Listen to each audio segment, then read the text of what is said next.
Hai semuanya, kembali lagi ke channel aku. Hari ini aku buat Q&A khusus untuk pertanyaan-pertanyaan yang masuk di DM Instagram, dan beberapa aku ambil juga dari komentar di YouTube seputar tentang pendaftaran Nusantara Sehat yang masih berlangsung dari tanggal 12 sampai 16 Maret ini. Sekarang tanggal 14, jadi masih ada waktu sekitar 2 hari lagi untuk kalian bisa mendaftar di Nusantara Sehat. Nah, berdasarkan pertanyaan-pertanyaan yang masuk dari Instagramnya aku, semoga bisa membantu menjawab pertanyaan teman-teman. Aku memilih beberapa pertanyaan yang aku anggap bisa aku jawab. Oke, pertanyaan pertama dari Lia Anggriani Ginting. Dia bertanya, Kak, penempatannya kita yang memilih atau mereka yang menentukan? Kemudian gaji untuk bidan itu berapa? Nah, kalau untuk Nusantara Sehat Tim, sebenarnya aku sudah pernah buat videonya tentang perbedaan NS Tim dan NS individu. Jadi kalau Nusantara Sehat Tim itu kita tidak bisa memilih penempatan, yang menentukan adalah Kementerian Kesehatan. Jadi kalian harus bersedia ditempatkan di mana saja. Tapi kalau NS individu, kita berhak memilih lokasi mana yang kita suka sesuai dengan list daerah yang sudah disediakan oleh Kemenkes. Untuk gaji, aku tidak akan spill di video ini dan di video manapun, karena gaji itu bersifat sensitif ya teman-teman.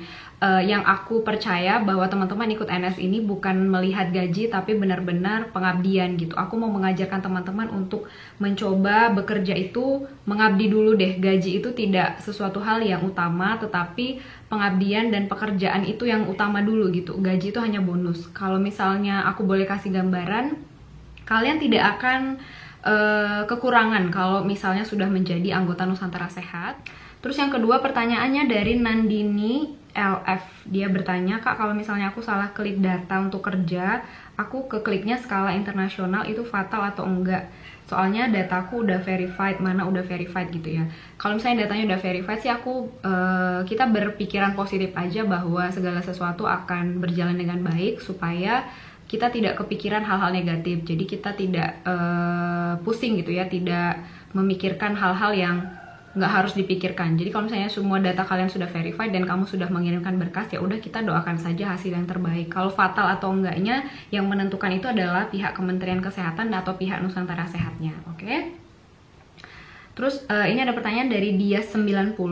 Pengumuman lulus itu berapa lama ya, Kak? Nah, pertanyaan seputar pengumuman lulus itu aku tidak bisa jawab karena tidak ada kepastian gitu ya. Maksudnya tidak ada tenggat waktu yang diberikan juga oleh pihak Nusantara Sehat di setiap kali rekrutmen.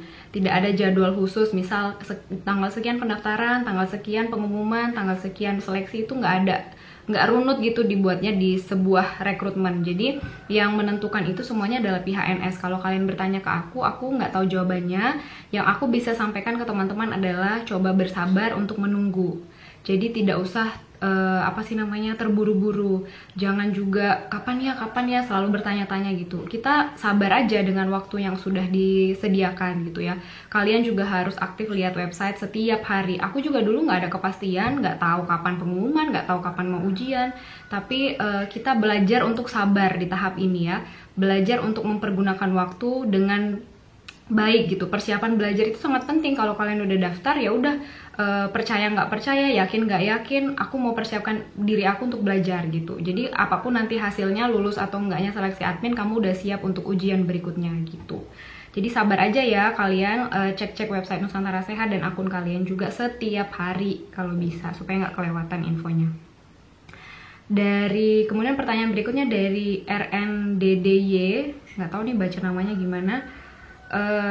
Dia bertanya, KAD ada syarat khusus minimal pengalaman kerja berapa tahun nggak buat daftar NS? Nah, untuk pengalaman kerja itu setahu aku tidak ada pengalaman kerja, mulai dari aku dulu mendaftar di Nusantara Sehat sampai hari ini, itu tidak ada pengalaman kerja khusus yang dijadikan sebagai kriteria utama gitu. Tapi kalau di pendaftaran, kayaknya kalau aku review dari pendaftaran beberapa teman-teman yang bertanya juga ke aku, itu ada, maksudnya adanya itu pernah bekerja di mana gitu, ada itu nanti kolomnya untuk kalian isi. Jadi kalau dulu sih banyak teman-teman aku yang fresh graduate juga lulus. Jadi intinya kalau tidak ada pengalaman kerja, saya rasa tidak terlalu bermasalah. Kalau ada, silahkan diisi di kolom yang telah disediakan. Itu sih kalau menurut aku. Oke? Terus dari Noge_, halo Kak, saya ingin bertanya bagaimana kalau perguruan tingginya belum terdaftar.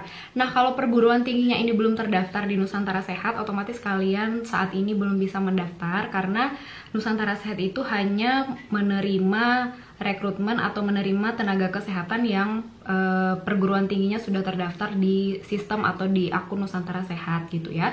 Jadi kalau belum terdaftar ya mungkin bisa mengikuti rekrutmen yang lain gitu, bukan Nusantara Sehat. Karena intinya kalau nama perguruan tingginya nggak ada, kamu nggak akan bisa mengisi biodata gitu ya, nggak akan bisa lanjut gitu isian biodatanya.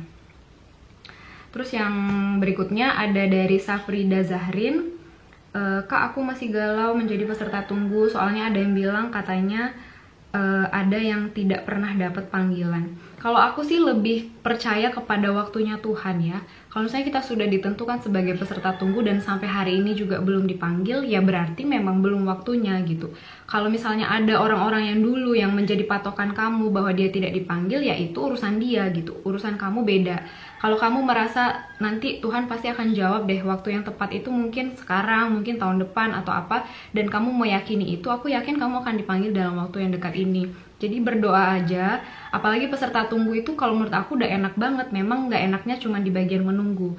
Kalau di bagian ujiannya udah lulus, kalau di bagian seleksinya udah lulus juga. Jadi apa yang susah gitu ya, sekedar menunggu. Nah, sambil menunggu ini ada waktu yang banyak yang bisa kalian pakai gitu ya. Jadi waktu-waktu ini kalian pergunakan untuk sembari menunggu hasil, sembari menunggu dipanggil, kalian bisa melakukan banyak hal. Entah bekerja di mana dulu sementara ini, jangan menganggur aja di rumah. Jadi aku yakin sih kalau peserta tunggu itu pasti akan dipanggil. Banyak kok dari teman-teman aku yang dulunya jadi peserta tunggu, akhirnya kepanggil juga. Walaupun kepanggilnya lama, yang penting percaya aja sih, percaya sama waktunya Tuhan itu kalau menurut aku. Jadi nggak usah galau-galau, oke? Terus berikutnya dari Nadia Olimpia. Oh, kalau ini nggak pertanyaan, dia hanya mengatakan, Kak, aku udah daftar NS, doain aku ya. Oke, sip. Berarti Nadia aman ya, pendaftarannya udah selesai. Semoga kamu lulus di tahun ini, aku doakan yang terbaik. Oke, tetap semangat. Pertanyaan berikutnya dari Suci Febrais. Kak, kan batas pendaftarannya tanggal 16, kira-kira pengumuman sampai tanggal seleksinya kapan? Nah, lagi-lagi kalau pertanyaan kapan pengumuman, kapan pendaftaran, kapan ini itu, aku nggak bisa jawab. Intinya kalian tunggu aja, sabar aja. Kalau sudah pengumuman pasti akan keluar dengan sendirinya. Yang penting kamu rajin-rajin cek website Nusantara Sehat gitu ya. Kemudian pertanyaan berikutnya dari FRDHSI_. Tantangan terbesar kakak selama mengabdi itu apa dan bagaimana kakak mengatasi masalah? Oke, tantangan terbesar aku selama aku menjadi NS itu selalu adalah bagian internal atau tim ya. Karena dulu aku pernah ikut NS tim juga. Di awal itu tantangan terbesarnya adalah tim itu sendiri. Karena menjadi bagian dari suatu tim itu tidak mudah. Kita punya banyak kepala yang isinya berbeda-beda. Untuk menyatukan pendapat aja susahnya minta ampun. Jadi selalu saja tantangan terbesar aku itu adalah tim. Bagaimana cara mengatasinya? Ya pintar-pintar membawa diri, kemudian pintar-pintar menerima teman-teman gitu ya. Jadi semua orang itu terlahir berbeda, semua orang itu terlahir dengan karakter yang berbeda juga, di lingkungan keluarga yang berbeda juga. Jadi untuk mengatasinya itu kita tidak boleh egois, kita harus saling mengerti satu sama lain. Oh, dia ini dengan karakter yang seperti ini, tentu dia lahir di lingkungan dan keluarga yang berbeda, makanya karakternya jadi kayak gini. Jadi lebih kepada penerimaan. Itu sih kalau cara mengatasi masalahnya pada waktu itu.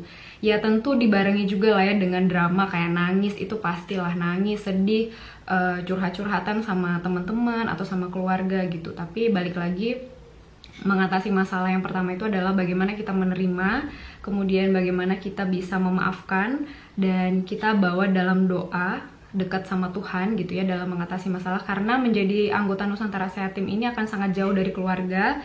Keluarga kita itu hanya teman-teman kita ini. Jadi kalau kita saling membenci di salah satu di tim kita ini atau salah satu orang-orang yang ada di dalam bagiannya itu, kita sendiri yang akan sulit. Dan aku sudah merasakan itu, ternyata memang benar-benar sulit banget kalau tim kita itu nggak solid atau pecah gitu ya. Itulah pokoknya.